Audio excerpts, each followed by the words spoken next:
Welcome to Alexandria, planning of the city.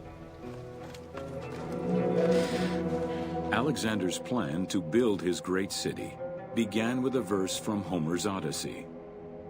There is, in front of Egypt, in the sea with many swells, an island called Pharos.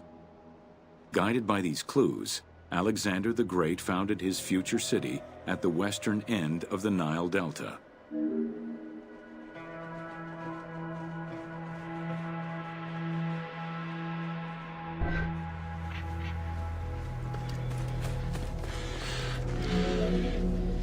Though Alexander considered this location ideal for his great city, it presented considerable challenges.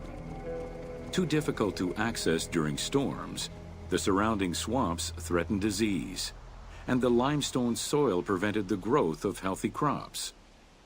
However, due to the influence of his mentor Aristotle, Alexander the Great recognized that the true value was its strategic emplacement. Alexander knew that in controlling Pelusium to the east, Memphis to the south, and his crowning glory Alexandria to the west, he would create a triangular stronghold, allowing him to control the entire delta while giving him access to the Mediterranean.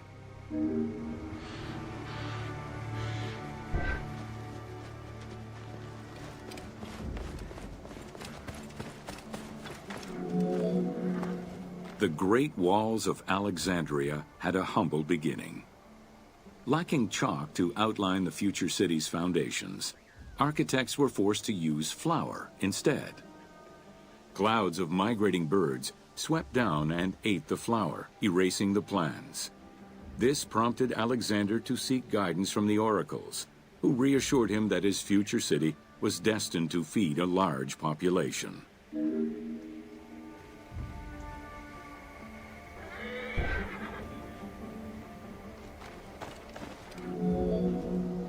Excavations led by Mahmud Bey el-Falaki in the 19th century revealed that the wall enclosure measured approximately 5.2 kilometers in length and 2.2 kilometers in width. It was roughly 9 meters in height.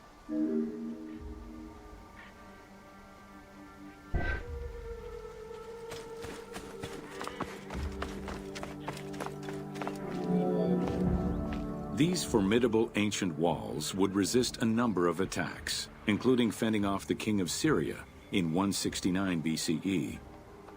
It wasn't until 295 CE that they eventually fell to Roman Emperor Diocletian, and this only after 8 months of relentless assault.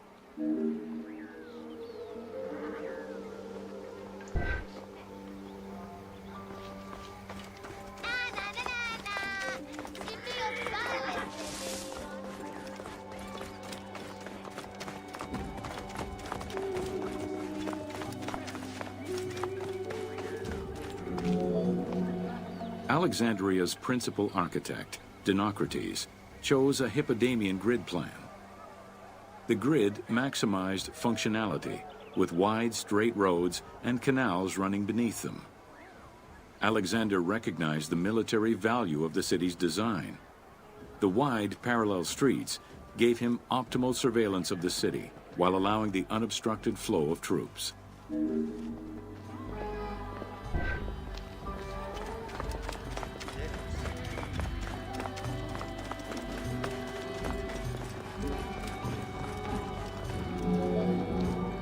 A central corridor ran from the Mediterranean's north port down to Lake Mareotis to the south.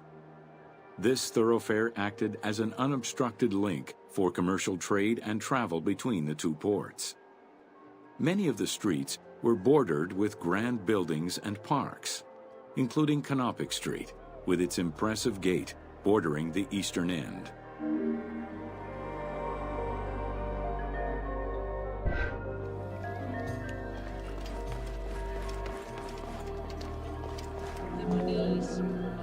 Alexandria was most likely built upon an already existing Egyptian village. Upon its completion, the Egyptians reviled the city, refusing to call it by its founder's name. Instead, they called it Raked, the building, as a mark of disdain, which was later Hellenized into Rakotis. Despite this, the name Alexandria would remain.